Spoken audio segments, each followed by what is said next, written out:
I served on school board, and so did my co-founder, Tiffany Justice, from 2016 to 2020. We can't unsee what we saw. 2020 unfolded. We saw what happened to children across the country. Schools closed for 2+ years in some places, forced masking, forced quarantining. When we were on the school board, we saw the curriculum, we saw the issues, we saw the problem. But mostly what we saw before 2020 was parents not plugged in, not engaged, not showing up to textbook reviews. I was really frustrated when I was on the school board, seeing how much education was being neglected in America as a whole. So parents are a little bit complicit in that. And then when 2020 happened, they all saw behind the education curtain and got frustrated and had no idea how to advocate. They didn't understand where school district policy was being made. They didn't understand what was happening at the state level. They were showing up at school board meetings and mics were getting turned off. They were getting locked out of the meetings. We all saw what happened. Tiffany and I got together. We didn't even know each other. We got together and we said, what can we do to help these parents advocate? We had no idea it was going to turn into this at all. But here we are 3.5 years later.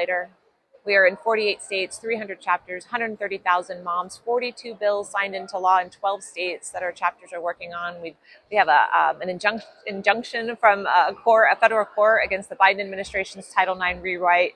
We're just a powerhouse up against the teachers union, and we are being very successful. So you said a lot of parents were not engaged in what the schools were doing or even aware.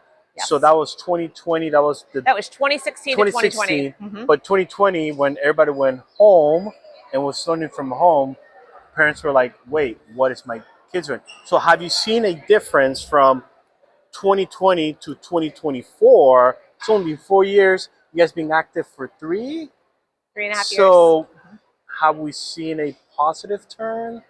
I just recorded all the stats. We've won 400 school board seats. We're taking back school boards left and right every year, every school board election. I just spoke to a woman 5 minutes ago who lives in a very blue county in Maryland. And she said she showed up at an open house night last night with her children where you talk to the teachers about things going on. And apparently the sex ed curriculum was discussed. And the parents in the room, and she said, probably mostly Democrats, said, "Hey, what's being taught in the sex ed in our school this year?" And the teacher responded and said, "We're not allowed to tell you."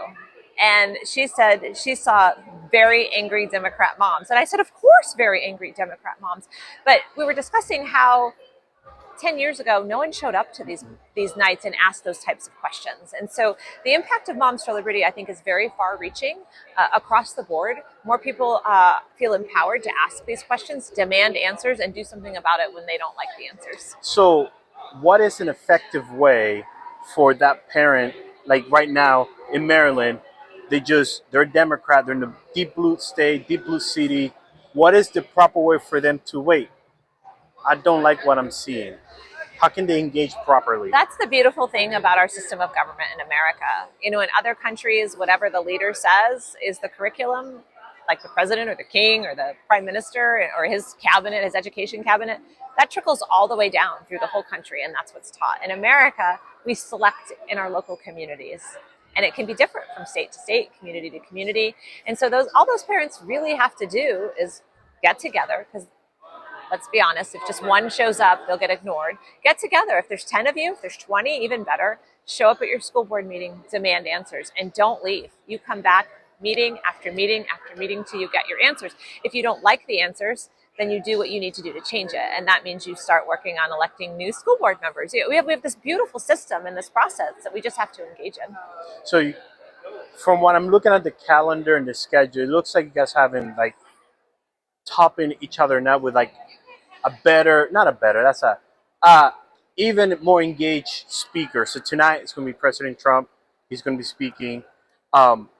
Is he going to be focusing on your guys' mission, or is it more like, hey, this is what I want to do and how I can help?